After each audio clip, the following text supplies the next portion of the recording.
Hello రాజా, ఇప్పుడు TV9 వాళ్ళు line లో ఉన్నారు, ఒకసారి మాట్లాడతారంట మీతో. హలో రాజు. ఇప్పుడు టీవీ9 వాళ్ళు లైన్ లో ఉన్నారు రాజా, మీతో రాజా అంటే శ్రీనివాస్ గారికి నేను రాజా అని పిలుస్తానండి, నాకు రాజు అని పిలుస్తారు. ముద్దు పేరా? ముద్దు పేరు అనుకోండి, మాట్లాడండి మీ డౌట్. వాళ్ళేదో మీకు క్వశ్చన్ అడుగుతారంట. అంటే ఈ రిజిస్ట్రేషన్ అనేది మీరు బలవంతంగా చేయించుకున్నారా, లేకపోతే అతను ఇష్టపూర్వకంగా చేశారా అని అడుగుతున్నారు రాజా. నేను యాక్చువల్లీ భువనేశ్వర్ లో ఉన్నాను. వచ్చిన తర్వాత ఇవన్నీ క్లారిటీగా ఇవ్వాలి. అసలు ఎవరు వచ్చారో టీవీ9 నుంచి మరి నాకు తెలియదు, కానీ నేను చెప్పేది ఏంటంటే నా ఇష్టపూర్వకంగా నా మనస్సాక్షిగానే ఈ ల్యాండ్ ట్రాన్స్ఫర్ చేయటం మాధురి పేరున జరిగింది.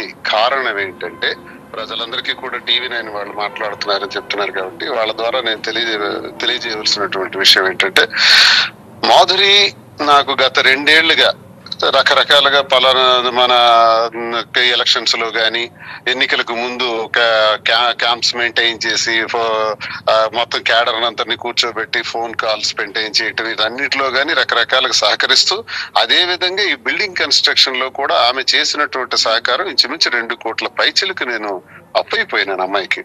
ఒక ఆడపిల్ల డబ్బులు నేను ఎప్పుడు అడగలేదు, నువ్వు నాకు అప్పు ఇవ్వని కూడా నేను అడగల. కానీ తనే నాకు మీ పరిస్థితి చూసి ఇంత ఇబ్బందుల్లో ఉన్నారు, ఎన్నికలు చూస్తే 3 నెలలు ఉన్నాయి, నేనేదో కొంత సహాయం చేస్తానండి నా దగ్గర ఉన్నదని తాను తెచ్చి ఖర్చు పెట్టడం జరిగింది. ఆ ఖర్చు పెట్టిన తర్వాత ఇటీవల నేను కొంత బిల్డింగ్ కూడా దానిలో వాడటం జరిగింది. ఈ బిల్డింగ్ కన్స్ట్రక్షన్స్, ఎలక్షన్ అంతా at a time same time జరిగినాయి. ఓకే, ముందు నుంచి ఎమ్మెల్సీ గారు ముందు నుంచి ఆ మాట చెప్తున్నదే. అయితే కోర్టు ఉత్తర్వులు ఒకవైపు వచ్చాయి, వాణిని ఆమె కుమార్తెల్ని, అదే మీ కుమార్తెల్ని కూడా ఇంట్లోకి అనుమతించాలని చెప్పి కోర్టు స్పష్టంగా 5వ తారీఖున ఉత్తర్వులు ఇచ్చింది. వెంటనే మీరు 6వ తారీఖున రిజిస్ట్రేషన్ పెట్టారు. అంటే సో కోర్టు ఉత్తర్వులని ఒబే చేసినట్టుగానే ఇది అవుతుందని చెప్పి వాణి అంటున్నారు. అంటే ఇది మీరు ముందు నుంచి చేయొచ్చు కదా, నిన్న 6వ తారీఖునే ఈ రిజిస్ట్రేషన్ చేయటం అంటే ఏంటి ఉద్దేశం అనేది ఆమె వాదన. ఇది యాక్చువల్లీ ఏమైందంటే డివిసి పిటిషన్ వాణి గారు వేయటం జరిగింది సార్. నాయుడు గారు, శ్రీనివాస్ గారు డివిసి పిటిషన్ వేసిన తర్వాత 5వ తారీఖున ఆర్డర్ వచ్చిందని నాకు చెప్పారు, కానీ ఈ రోజు వరకు కూడా నేను అందుకోలేదు. ఎటువంటి ఆర్డర్ కూడా నా చేతికి రాలేదు, కోర్టు ఆర్డర్స్.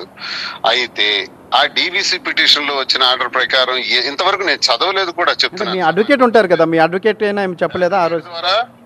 అడ్వకేట్ ద్వారా నాకు వాట్సాప్ లో ఏవేవో వచ్చే అడ్వకేట్ నాకు వారల్ గా చెప్పటం ద్వారా నాకు అర్థమైంది ఏంటంటే, ఆమెకి ఇంటిలోకి అలౌ చేయమన్నారు అని నాకు కోర్టు ఆర్డర్ తాలూకా వివరాలను ఆయన తెలియజేశాడు. సింపుల్ గా ప్రేయర్ లో వాళ్ళు అడిగినటువంటి దాని ప్రకారం పిటిషనర్ కి ఇచ్చినటువంటి అవకాశం ఏంటంటే కోర్టు ఆ ఇంటిలోకి అలౌ చేయండి అన్నారు. యాక్చువల్లీ ఇది షేడ్ హౌస్ కాదు, ఒక 6 కోట్ల రూపాయలతో విలువైనటువంటి ఒక ఇల్లు నేను కట్టి నిర్మాణం చేసి ఆ ఇంట్లో వాణి గారు ఉంటున్నారు.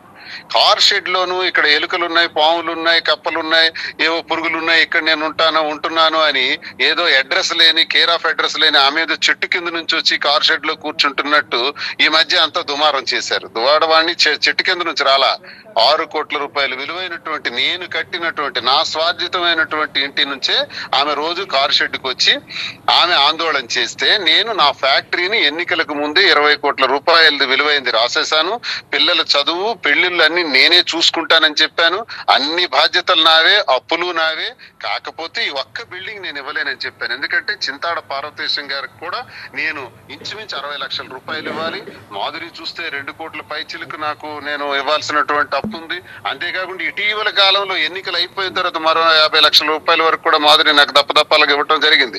ఈ అప్పులన్నీ పెట్టుకుంటే ఈ అప్పుల్లో నేను ఇల్లు మళ్ళీ దువాడ వాణికే వెళ్ళిపోతే ఒకవేళ ఒక 6 కోట్ల విలువైన ఆస్తి